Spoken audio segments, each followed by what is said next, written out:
the largest population of Muslims in the world? The Middle East, right? Right. Well, maybe not. Oh, what does the color of your car that you drive say about you? This is season 7 of Totally Useless Information with Nick and Roy. Listen, laugh, and learn. Hi, I'm Nick. And I'm Roy. And we and our staff scoured the internet this week for totally useless information just for you. Plus, we will answer your question in our mailbag section. And in the news, pet goldfish commits credit card fraud on an owner using a Nintendo Switch. Totally useless information. It's everything you never needed to know.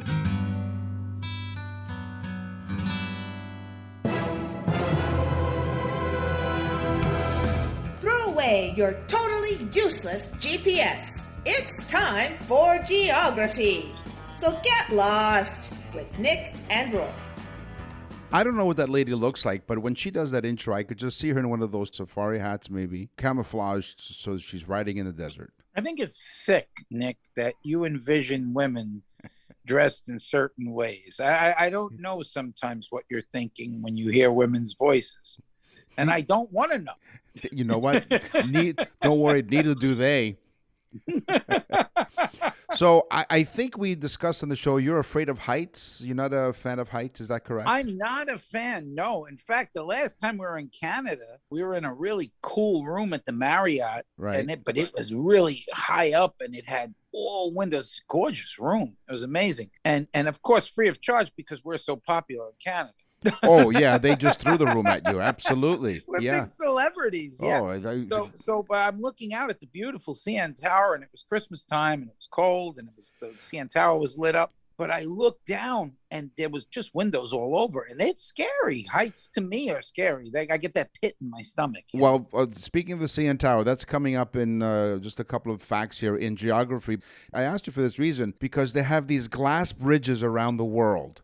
And when I talk about glass bridges, I'm not just talking about, just a couple of 100 feet off the ground. You're talking in the CN Tower, right? No. That's the glass floor, which I'll talk about. I'm talking about this place in Jasper, Canada, which is in the western part. It's Columbia Icefield Skywalk, perched 918 feet above the Sunwapta Valley in the Canadian Rockies. No, see, that ain't happening. I'm not walking across that. It's a lesson in it's a lesson in ecology, geology, glaciology, evolutionary history as explained by the self-guided audio tour. It'll be a lesson in defecation if I got to walk across that. While heavy snow might pile up on the cliff edge walkway in the winter. That's not all that's going to pile up on that bridge. Right.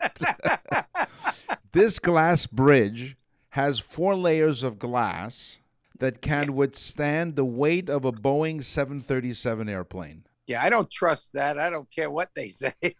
All right. So there you go. You know what when I first was reading about these facts, actually it was a colleague of mine at the radio station that I work at here in Toronto, and I said, they were talking about these glass bridges, which is what inspired these facts. And I said, what they should have as you're walking across, they should have these speakers and the sound effects of glass cracking. Yeah, that would be hysterical. And well, I don't know. I walked. We went on an MSC cruise. Yeah, which is a really beautiful ship, guys. I get nothing for it, but that was a beautiful cruise. The ships are Italian and they're amazing, but they had 12 stories or 13 stories up a glass bridge that went around the back of the ship. And I'll be honest, I walked around it, but it was, to me, I just don't like heights. Well, don't go to Jasper, Canada. Okay, I won't. Canada has a few people, right? I mean, for the size, it has very few people. Yeah. But what is the least populated country per square mile? All right. And I would have thought it was Canada because you guys have a large country with very few people. I think, what do you have? 30 million or 40, 35, 40 million people? More than 37 million plus. I lost count after 35,600,000. Yeah. I mean, you should start it over again. And we'll give you some time. Mongolia. Okay. 600,000 square miles. 4 people per square mile. It's only 2.5 million people living in Mongolia. It's 600,000 square miles. Crazy. That's insane. Where the heck is Timbuktu? You know what people say? I went all the way to Timbuktu. So I wanted to find out, where is Timbuktu? Well, it's a city in Western Africa. In the Nick, yes? Timbuktu is a city in Western Africa. Oh, because I asked you, where is Timbuktu? Oh, hold on. Wait, let me do it correctly. Yes. What is Western Africa? Okay. I didn't realize we're on Jeopardy. Usually we're in jeopardy, but not on jeopardy.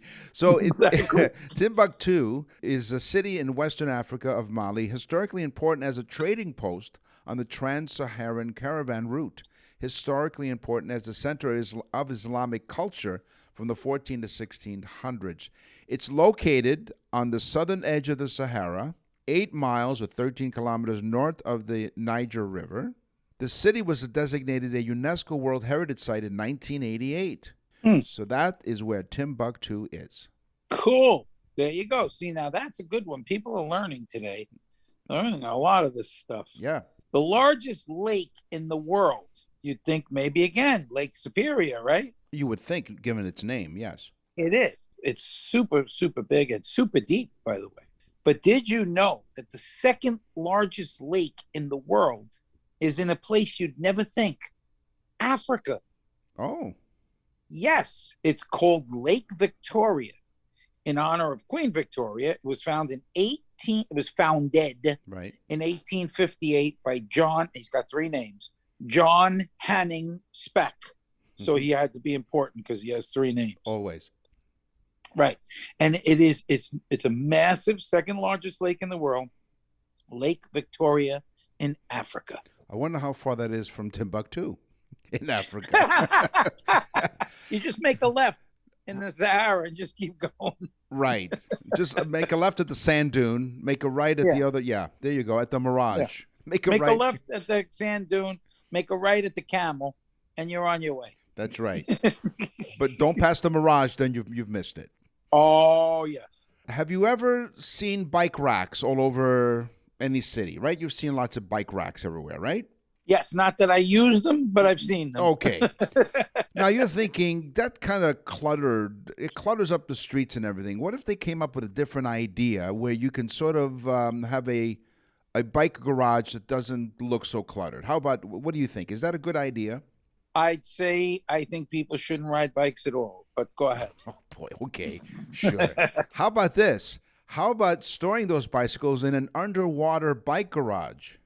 Underwater? It's a massive underwater bicycle garage like the one that opened in Amsterdam's Central Station. The structure has space for 6,300 personal bikes and 700 more for bike shares to facilitate the first or last mile of rail journeys. The capacity will expand to 11,000 bicycles with a second garage.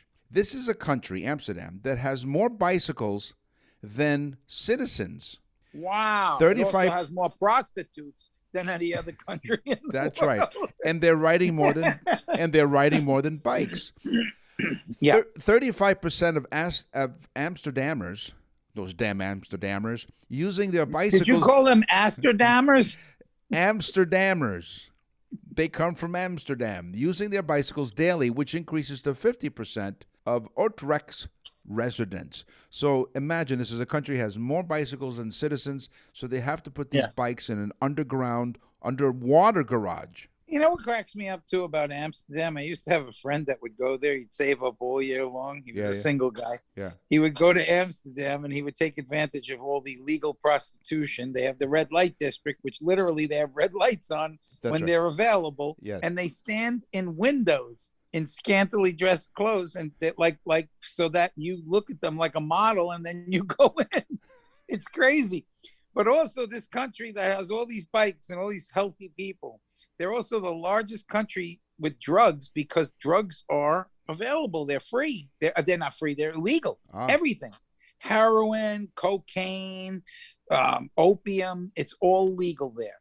So it's just it's a freewheeling country, you know, Nick? It is. Well, literally with the bicycles, absolutely. Brought to you by the Amsterdammers Tourist Association. Brought to you by Trojan Condoms. That's right. Come again? That's right. Brought to you by Trojan Condoms. Come again. Yeah. Yeah, come. Jesus Christ. That's right. Terrible. Exactly. Hey, that's where rubber. Woo. That's where rubber hits the road. That's right. All right. Yeah, that's what girls used to call me in high school, the rubber tree. The word capital, right? We just take it for granted. Right. Like It has two meanings. All right. Okay. Originally, it has two meanings. Mhm.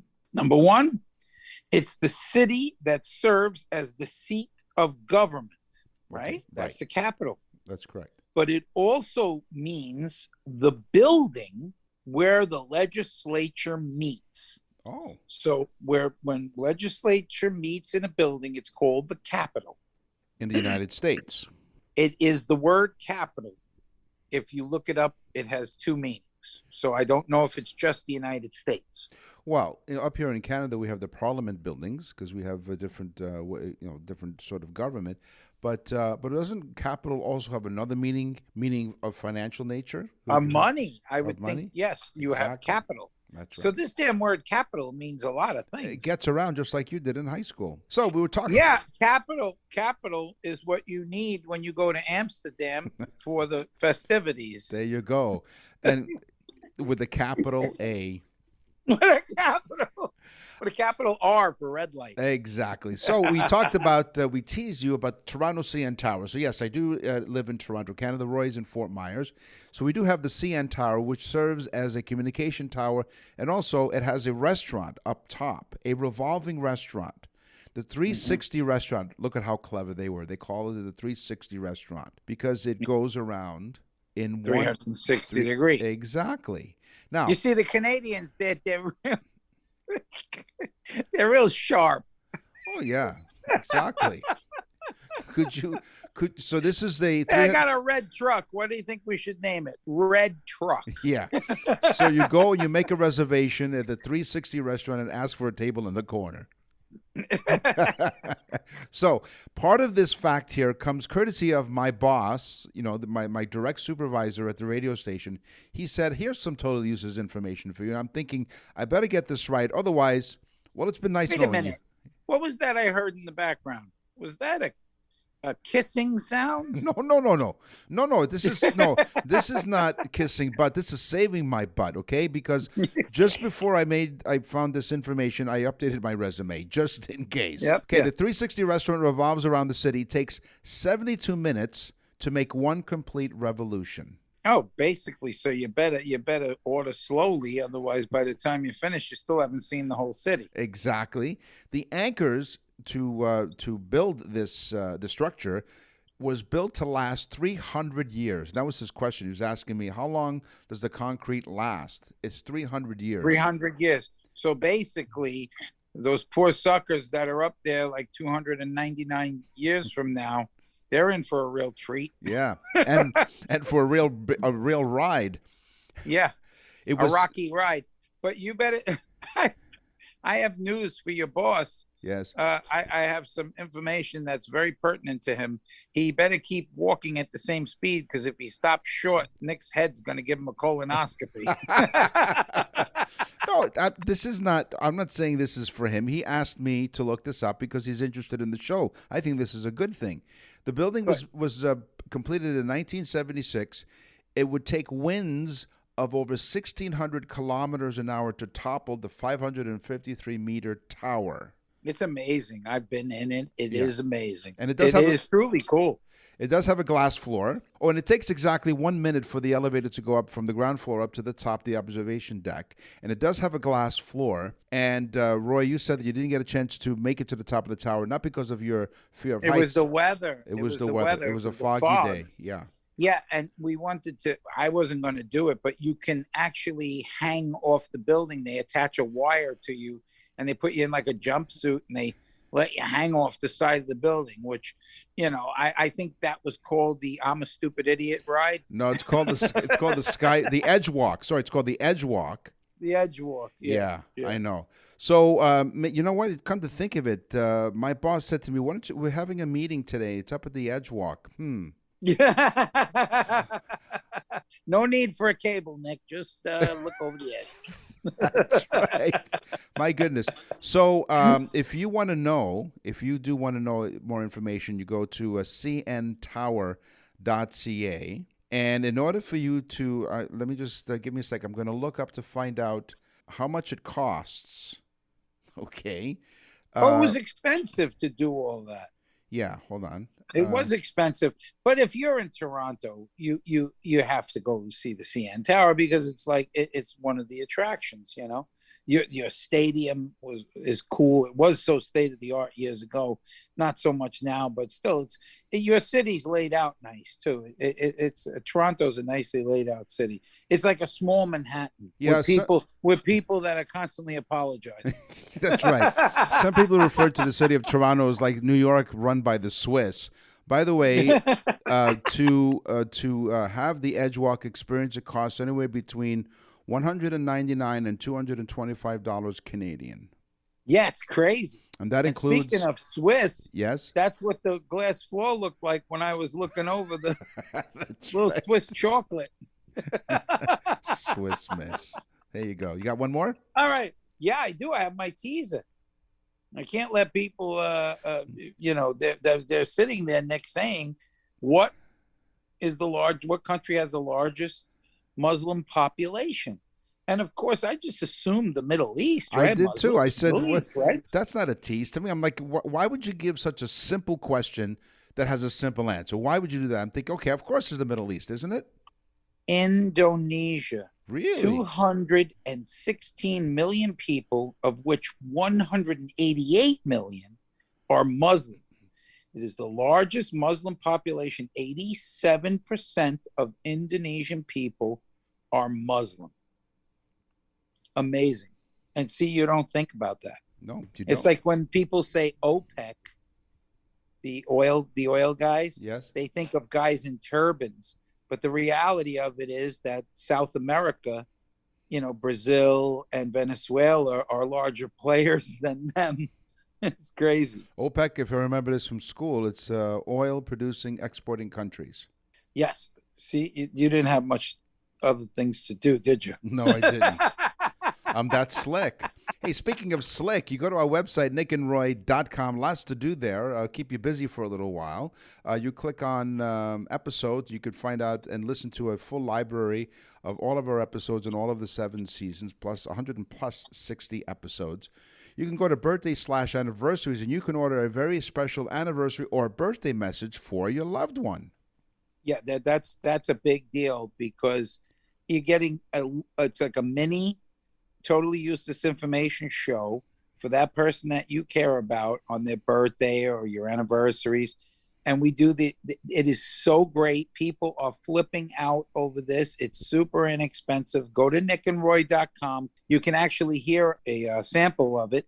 It's so cool. It's so much fun. And for a limited time, you and the person that you send it to get a free 12 months, a whole year of our newsletter, which, the newsletter is real cool.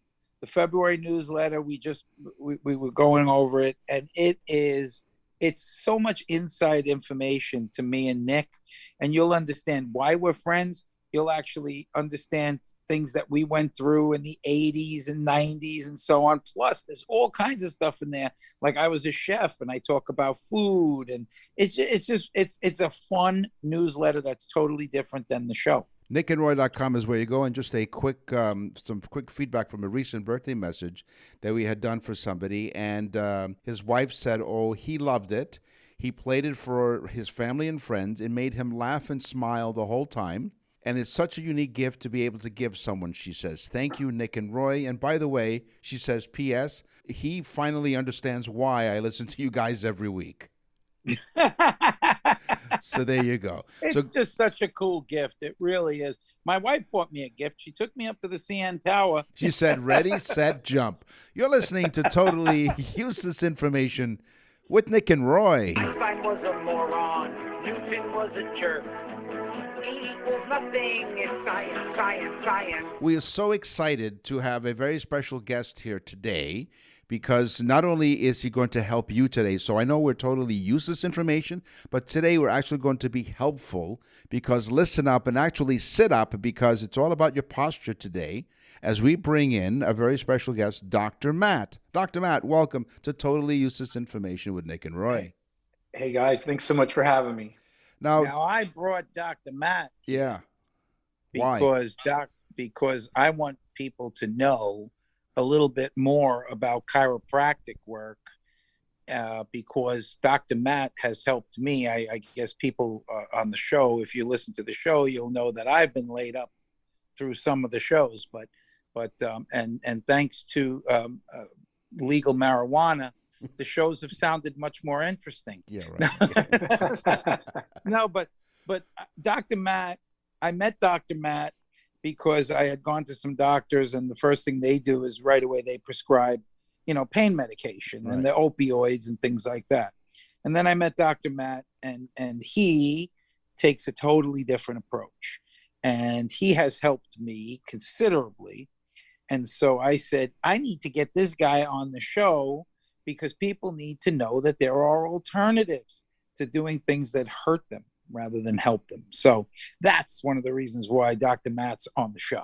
Now, he has his practice in Naples, Florida. So if you happen to be a snowbird, or you're listening to us while you're visiting Florida, you happen to be in the Naples area, you want to check him out. Now, this is not an infomercial. Matt did not pay to come on the show, nor are we paying him. I don't know if we told him that yet. But this is really a way for us to give you useful information, because like Roy said, it's really important. But if you're in the Naples area, it's Dr. Matthew Davis, but we call him Dr. Matt because we're cool. And so is he. He's really cool.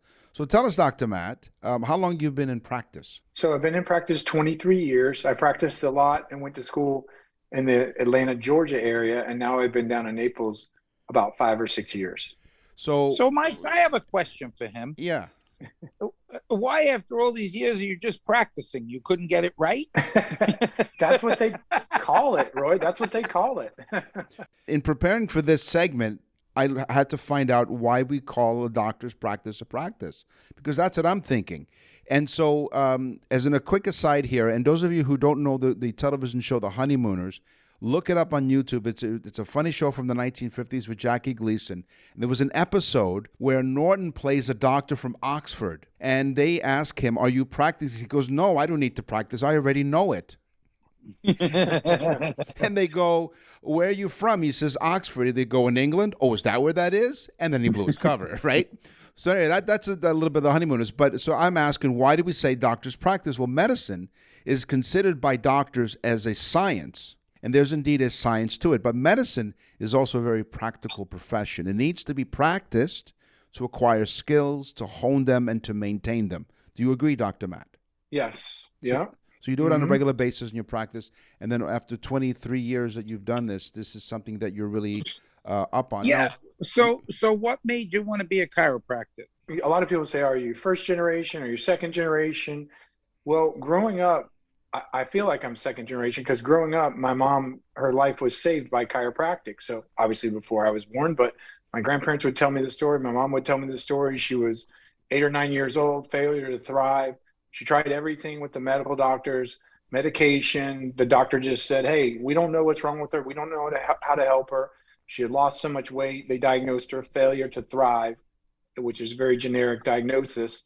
And down in Miami, where she grew up and where I grew up, my grandfather would say, we decided at the last chance, or as a last chance, take her to the quacky chiropractor. And basically the chiropractor diagnosed her with what we call vertebral subluxation or pinched nerve, and started fixing her up. She started gaining weight. He found some issues in her spine that he was able to gently correct with his hands, and chiropractic, or would be a chiropractic adjustment. And boom, she was a believer. They were a believer. And then my parents kind of grew 2 chiropractors. So my older brother's a chiropractor in the suburbs of Atlanta, and I'm a chiropractor down here in Naples, and we run very busy practices. And it's a fun thing. It's not for everybody, but for us, it's been a very rewarding in a lot of different ways. And you just get to go and help people, and it's a lot of fun. Well, I also love the way his office is set up, Nick. It's set up very open, so you come in, and the tables are all like, even the decompression, the spinal decompression tables are all in one big open room, which makes it, which to me it's great. I love it. So I think it's so much. It's less formal. It's more like, and so you move a lot more clients, I would think, that way too, because. But not only that, I mean, I'm amazed at the attention that you pay to each individual client that comes in, you know? Yeah, well, I knew you would love that, Roy. Because can you imagine if we put you in a room all by yourself? You would have been bored. You know, you wouldn't know what's going on. Yeah, I know all kinds of crap. I know the guy from Starbucks. Well, and what's cool is like, so the first visit, it's a private room, and then after that, it's kind of set up like a lounge kind of. We have seating in the back room, and then we have just, multiple tables. And so if people want to, talk about or need to talk about private things, we'll jump back in that other room, the private room. But most of the time they're like, man, let's just get this going. And the vibe, like, people get the vibe right off the bat. You actually probably heard somebody on their, 12th visit, it usually takes time. It's kind of like going to the gym for chiropractic or spinal decompression disc therapy. It takes time. It's like, you could have the best trainer and the best gym in the world, but if you don't go for what you need to get the momentum for the correction, both with your body and also with your spine, then you don't receive the results. You usually can get results in, some sort of change in 3 to 4 or 5 visits. You're like, oh wow, this is not perfect, but I'm making progress. I'm pretty happy. You're listening to Totally Useless Information with Nick and Roy. Our special guest today is Dr. Matt Davis, who is a chiropractor in Naples, Florida. And when you talked about Roy being in a private room, he's used to being in solitary confinement. He's no stranger to that. Yeah, but I thought it's very much like marriage. First you go to the private room, and then boom, all hell. That's it, exactly. So I know, hopefully the people who heard that a chiropractor was coming on the show didn't turn the show off for a reason, because some people do not like chiropractors because for some reason they've had bad experiences or they've heard of bad experiences. What is it about the chiropractic profession that has such a stigma, an unfortunate stigma attached to it? So it depends on who you talk to, because a lot over the years, there's been misconceptions and misperceptions. Mm-hmm. And, chiropractic at one point years ago, it's a profession that was 1895 is when it was discovered or invented. And over the years, there was a certain point in time where it was outlawed for licensure, and then it was hard to get a license. There was chiropractors that were jailed back in the day, and so I really have no problem with either side of it, whether it's medicine or chiropractic. But it's two different things. It's kind of like getting your car painted. You go to a certain shop that is paint, or you go and you get, say you want to paint your house, that is paint also, but you wouldn't put automobile paint inside your house, and vice versa. So it's kind of two different things. I call it sick care and healthcare. And so sick care would be medicine and surgery and procedures, and healthcare would be like how you eat, the vitamins you take, exercising, taking care of your spine and nervous system, going to the dentist, brushing your teeth, stuff like that. So with those misconceptions and misperceptions, people kind of grew up, and some people, their family took, like with politics and other things, some people, their family took them to the chiropractor, and that was part of it. Just like they went to the dentist and they learned to eat and exercise. And some people, those misconceptions and misperceptions were there. Maybe they grew up in a family that just didn't like chiropractic. Maybe just like any profession, you can have good and bad of everything. You know what, Nick? I think it gets a stigma to it because it's literally just physical movement of your body, whereas people want to take pills. We're so programmed to want to take a pill for something. You go to the doctor, what do you get? You get a medication. You go from the doctor to the pharmacy. That's what you do. That's how it works. Yeah. But with a guy like him, you go to him and he's healing your body while you're there. You're not going to take anything else. Dr. Matt, what is the difference between physiotherapy and chiropractic therapy? Great question. So physiotherapy, PT, is more like stretching you. It's more like loosening muscles, and that's great for, like, let's say you had a heart attack or a stroke, or you broke a bone, or you dislocated a shoulder. That's going to be the best thing for you.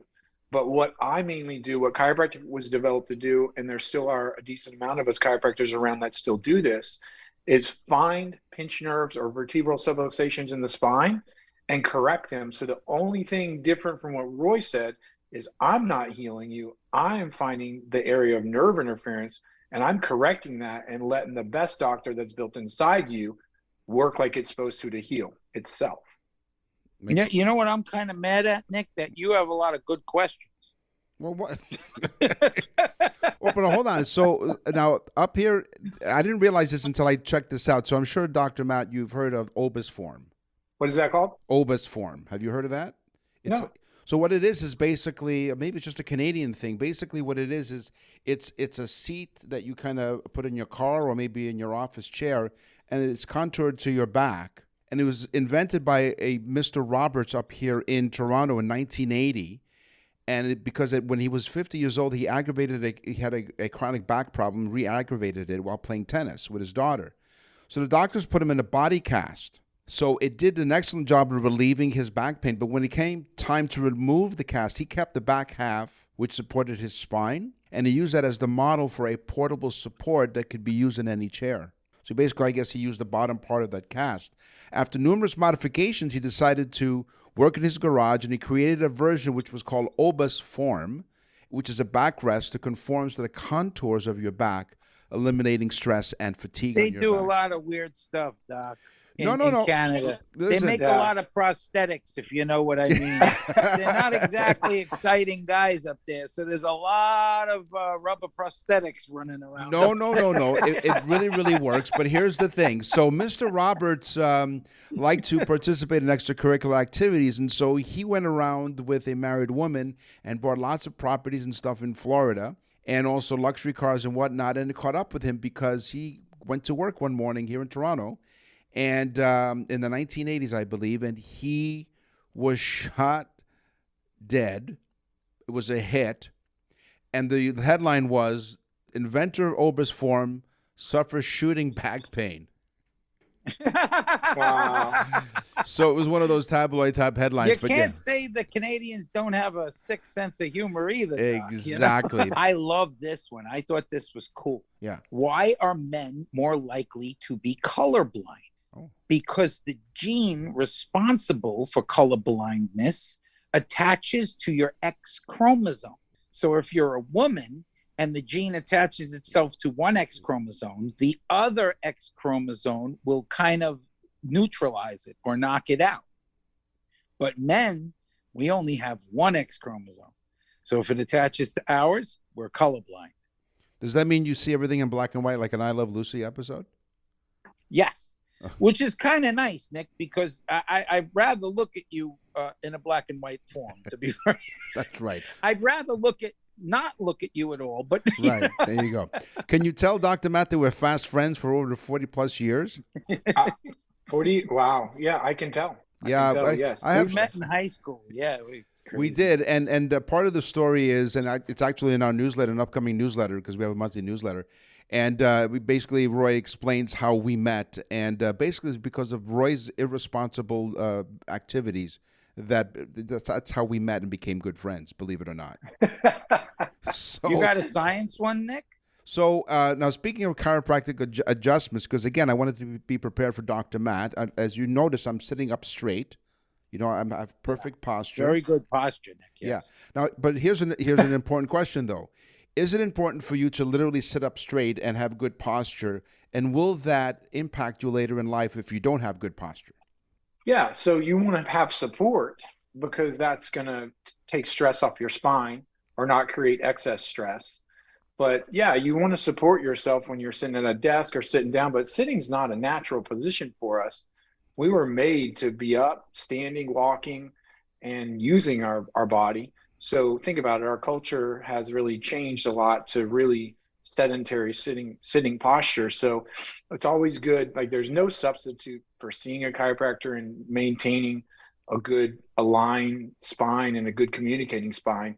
But you also, if you go home and you're at work all day, a lot of people are working from computers these days, and you're just crunched over looking at some or yes. even, I think Yeah, even just the same or maybe worse is cell phones. So I see a lot of kids, and a lot of times their spine's worse than an older person because they're on iPhones, they're on tablets, they're on computers, and they just have very so you see people a lot where if you look at them, their heads forward, whether you notice or not, grocery store, anywhere else, their heads is forward, and when you look at them from the side, and so that's probably one of the toughest things I see. So we're going to see, or I see a couple generations now, but as the generations go on, it doesn't seem to be looking better for the spine. We should invent a hat that you stick your cell phone in the front of the brim. Yeah. And this way you can look at it directly. And you don't have to worry about slouching your head down. And Yeah, look at it. It's not cool to have your phone up like this, but no, but you put it, and we'll invent a case that has two eyeballs on the back side of it, so that when you look at the person, it doesn't look weird. It looks like they're looking at you. Do you know, Dr. Matt, when you were talking about how we're not really built to sit down, you have to stand up, because I think what all Roy heard was we're all erect. That's all he heard out of all of Yes. that. Oh, yeah. Yeah. Yes. Yeah, Roy, I prefer the being erect. That's right. Exactly. Listen to this one. I wanted to tell you guys this one, another science one. Yeah. Bed bugs. Yeah. Bed bugs are disgusting. They look like little ticks. They're disgusting animals. They suck your blood. But bed bugs, they have sex in a strange way. The females do not have vaginas. What? Yes, that's strange in itself. But the males, they slam what we would consider a penis they stab the female. They literally stab her and penetrate her body. And then they ejaculate into the female's body, and the sperm finds its way to this place like it's almost like a womb. But they literally have to stab the female in order to have sex, which is basically how Nick got his first date. That's right. Oh, that's what they mean by don't let the bed bugs bite. Now I get it. Wow. So that is wild, because, I mean, bed bugs, I mean, that, by the way, that's where the expression don't let the bed bugs bite, that came from. Yeah, of course. And so that's amazing how they have to body slam into the female. All right. Yeah. No, they literally stab her with their somewhat type of penis. Right. Their erect penis. Yeah. One of the things in doing the research for having you on, Dr. Matt, was so with chiropractic care, you get rid of some harmful toxins, because as you're working on somebody, so some chemicals like endorphins get released. Explain to us how that happens in the process of, as you're treating someone, how is it that these endorphins are released? Well, a couple things. So it's an alignment thing that we correct, and then it's a pinched nerve, lack of communication thing. But in the process of actually applying the adjustment, it will release endorphins from your spine, from your nervous system. And that's why people, a lot of times when they get adjustment, especially certain techniques, more hands-on techniques, you'll get a lot of times those endorphins, and people are like, oh my gosh, like when I give somebody their first adjustment or the first few, they're just like, they just smile on their face, and they're like, holy cow, how come I've never had this before? It's a release. So, it's just this like release. You feel that pop, and it's like, okay, it's back in place, you know? Yeah. And you can't see it, but you feel it go back into place. It's so weird. It's almost like you're visually watching your spine go back into place. Yeah. You know what, Nick, too? Let me tell you something else. Sure. Dr. Matt's very similar to us. He married up. and I have to shout out to Christina, because she is fantastic. She runs the front of the house, and she runs it like a ship, boy. She's great. She's awesome. I know that feeling. In my household, I'm the boss, because my wife said it was okay. What I did neglect to do on our show is normally, Dr. Matt, because we're totally useless information. When we have useful information, we have this that we play for our audience. So I apologize for neglecting to play that, because this is truly useful information. Which we don't play that very much, Doc. We have to dust it off every once in a while. We all have asthma from all the dust we're inhaling. Dr. Matt, we can't thank you enough for joining us today at Totally Useless Information with Nick and Roy. I'm sure you have a website which has a lot of valuable information. So if you can't get down to Naples, what is your website for people to find out some great information? So we're www.chiropracticofnaples.com. It's Dr. Matthew Davis. We're right up there in Google. So Matthew Davis, Naples, Florida. If you're in the Florida area, check him out. And Dr. Matt, we can't thank you enough for giving us some really valuable, not just useful information, but actually valuable information that we can share with everyone. Thank you for joining us at Totally Useless Information with Nick and Roy. See you, Dr. Matt. Thank you. Hey, thanks, guys. Nice talking with you. Thanks for your time. You're listening to Totally Useless Information with Nick and Roy. This is Totally Useless Vehicle Information with Nick, Meet, and Roy. Vroom, vroom. Boy, Dr. Matt was just amazing, wasn't he? That was fantastic. Thank you for bringing him on. From time to time, we bring on guests, folks. You know, our show's light, and we like to have a lot of fun. But from time to time, we do bring on, like, Leanne with the nutritional stuff, and we have a good time with her as well. But there is interesting information that's important for people to learn, you know? Perfect. So. Well, while you're sitting in your car, my facts today all have to do with my teaser. The color of your car says this about you.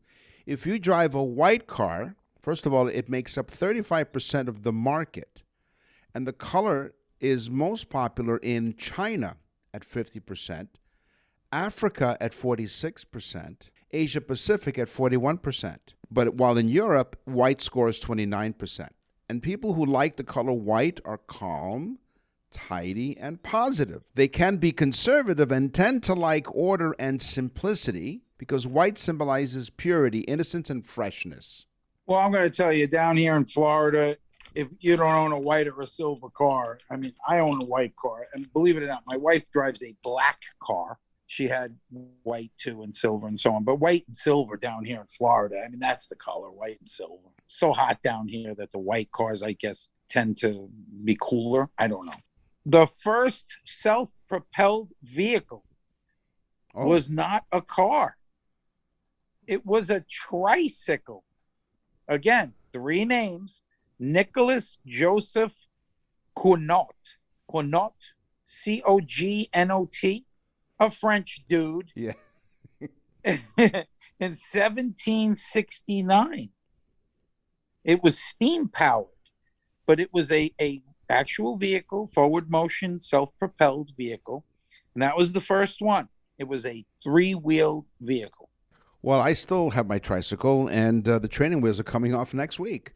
It looks like you're wearing them on your head with those headphones. Oh, that's right. The color black is the second most popular color for a car with a global popularity score of 18%.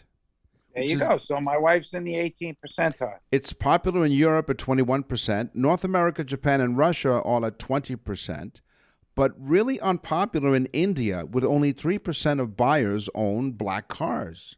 So black, according to this study, is associated with prestige and power, will and determination. It can be charming and stylish, but also enigmatic and intimidating. Black would be a good color for Bond villains. Is your wife a Bond villain? No, I don't think so. No. What, a Bond villain? Yeah, no. She's a blonde. Like James Bond? Yeah, she might be a Bond girl, but not a Bond She's villain. as hot as one of them Bond girls, I'll tell you that. All right. I did marry up. That's right, you did. Power broking executives and people who really don't like white buy black cars. There you go. She's totally different than me. She's totally opposite. She has the black car with the white cars. That's right. Awesome. So I call her a trophy wife. She hit me with the trophy. I was going to say, this is why we think alike. I said, isn't she your trophy wife and almost hit you with it? I mean, come on. Wow. Okay. These are real laws I'm about to discuss. Okay. This one takes the cake. This is still on the books in the Department of Motor Vehicles in Memphis and New Orleans. All right. Okay. It's a law that a man must walk in front of the vehicle with a red flag if it's being driven by a woman. They're smart down there. Women do not know how to drive, a sexist would say. Listen, so It is in the United States. yeah, It's Memphis, oh, sorry, Tennessee, in Memphis, Tennessee, the and New male Orleans. and the male walks in front of the car with a red flag. The male has to. If the woman is behind the wheel, a man should be walking in front of the vehicle with a red flag. Now, I don't know if women secretly put this law in so they could run their husbands over. Well, I was going to say, I think what the law is called on the books, if you really look at the fine print, it's I really trust my wife law. You know, my GPS speaks like a female, and I'm constantly getting lost. Yes. and with attitude, too. Why did you make a left turn there, huh? Yeah. So as we continue here on Cars and Totally Useless Information with Nick and Roy, I'm telling you, the color of your car says this about you. If you drive a silver car, it stands for wealth, technology, and sophistication. So it's a bit of a surprise to find out it only manages third place in the global car color ratings at only 13%. It's especially popular in India, though coming out in first place at 30%. White is in second place at 29%. So they like silver in the countries of South America and Russia. Silver does not go so well in China, which is 7% of the market have silver cars. In Russia, it's illegal to drive a dirty car. If your car is dirty, you'll be pulled over, you'll be fined. Really? In Florida, the land of all loony things, in Florida is a law on the DOT books that says if an elephant is standing in a parking spot, you must pay for that parking spot. Really? Yes.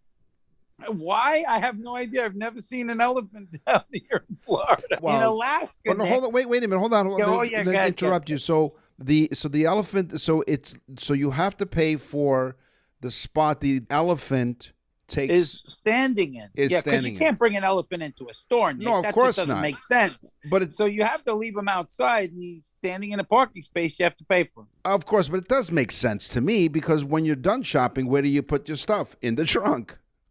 So it makes a lot of sense to me. Very, not Thank really you. funny. Okay. Okay, I got more though. I have more. All right. In Alaska, you were saying. These were what I consider sensible laws. Okay. In Alaska, there is a law. You cannot tie your dog down to the roof of the car while you're driving. No. This is a very sensible law. In fact, anyone that ties their dog to the roof of the car should be shot on sight. Yes. Okay, that's number one. Now, here's what I believe is I think one of the most sensible laws on the books. In Alabama, the home of taking your sister to the prom, it is illegal to drive while blindfolded. How dare they? Really? Oh, my Lord. Yeah. So it's okay to take your sister to the prom, but it's not okay to drive while blindfolded. Okay. No, it isn't. Wow. Yeah. Okay. Sure. And that's Alabama. All right. Where they have a set of teeth amongst the population. They all share them. Great. Hello, people we do have listeners in Alabama. At least we did, well, until about 10 seconds ago. The color gray with a global color share of only 10%. Okay, the color gray. It's especially popular in South Korea at 17% in that country and does quite well in Europe, North America, and Mexico, where 14 to 15% of the car market are gray. It's not all that popular in Japan, China, and the Asia-Pacific region, with only 5 to 7% share of the market. Gray is deliberately detached and emotionless. That's what they're saying. It can be seen as indecisive, compromised color for those afraid of commitment or strong statements. Hey, wait a minute. Yeah, I drive a gray car. It's the color of caution. No, you know what? It's silver. It's not gray. It's silver. Though on the upside, it can be also associated with wisdom and age. So, yeah, it is a gray car. And it doesn't show the dirt too much as well. Wow. Well, this is a cool one. I like this one. Headlamps. Yes. Headlamp is the name given for the device that's attached to the front of the car that lights the road. Okay. Those are your headlamps. But we don't call them that. We call them headlights. Right. But headlights are not the device that's in the front of your car. Those are headlamps. Headlights are the name given to the light that goes inside of the headlamp that lights up the road. Oh. So your headlamps are what really are in the front of your car. The filament that goes inside of it is called a headlight. The headlight. And if it's a really cold day. And in Nick's case, it's just a reflection. Yes. On good manners. You're listening to Totally Useless Information with Nick and Roy. As we mentioned, you go to our website, nickandroy.com. You check out the birthdays and anniversaries. We thank everyone who's ordered birthday and anniversaries. And as we mentioned, for a limited time, we'll give you a 12-month subscription to our Totally Useless VIP newsletter that's chock full of stuff that's not necessarily from the show. It's a great compliment to the show. It's a supplement to the show.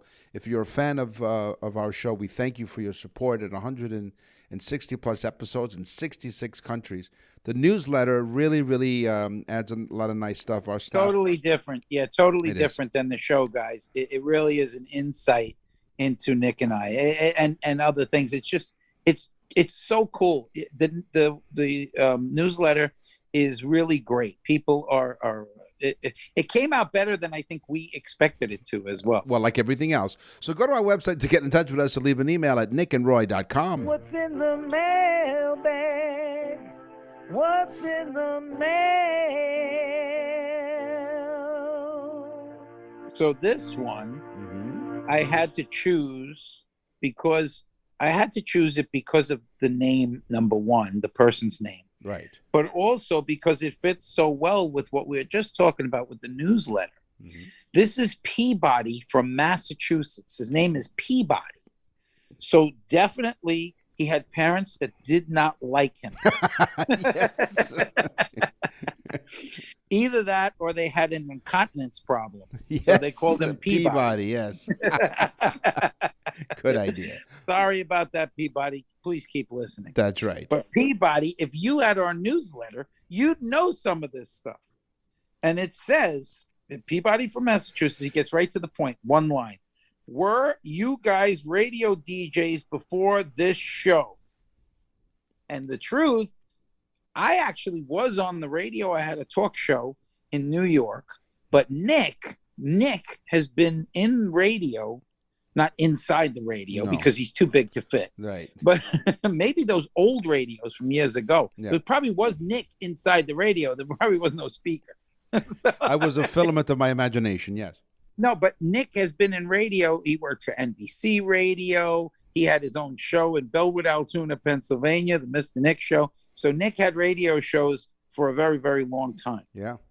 So, but if you get the newsletter, you'll understand information like that. How did Nick get into radio? What did I do? Things like that. So you'll get a little more background into what makes us so deranged. Yes. And thank you. Unhinged.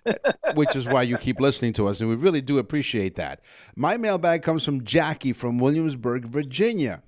Dear Nick and Roy, we love listening to your show every week. You guys crack me up.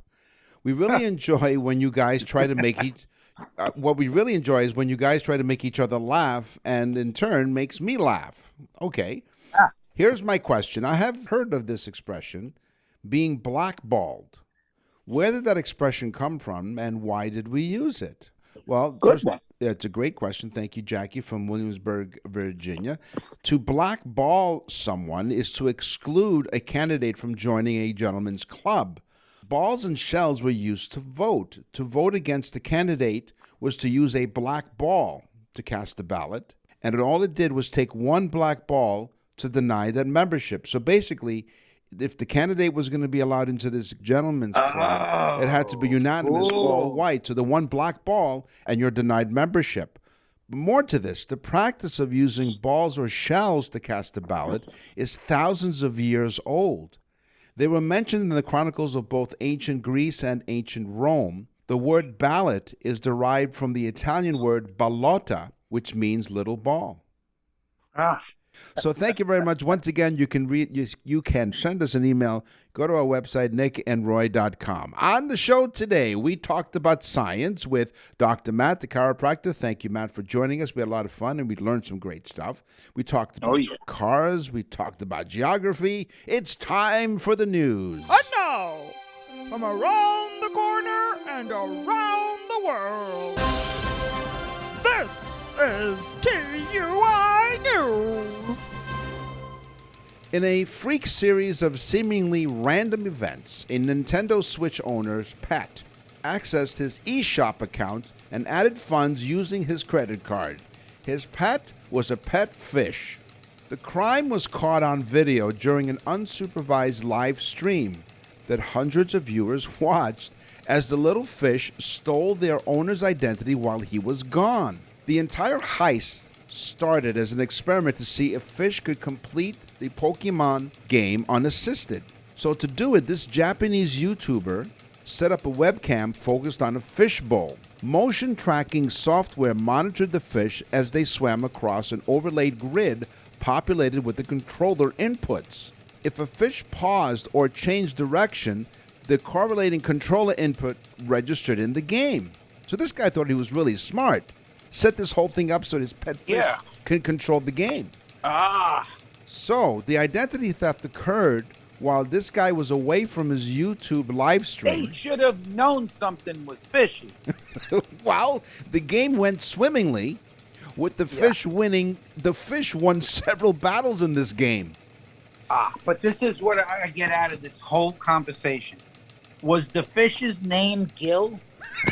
No, it wasn't. It wasn't.